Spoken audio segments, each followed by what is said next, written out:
So today I'll be showing you how to connect a HDMI cable to your MacBook Neo. So let's say you want to connect it to an external monitor or to your TV.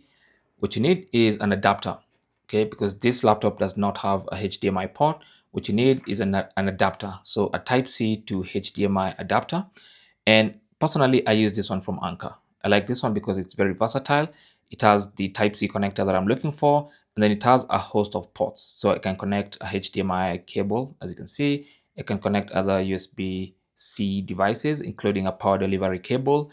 I can also connect full-size USB-A devices, an SD card, micro SD card, including, and also an Ethernet port. So this is very versatile. I'll link it down below in case you're interested.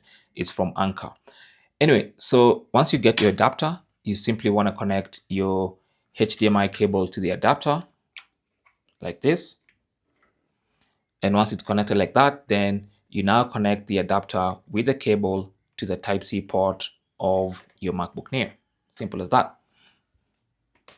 That is how to connect a HDMI cable to your MacBook Neo. Now, of course, you can connect the other end to whatever you want to connect it to, whether it's a monitor or a smart TV. It's up to you.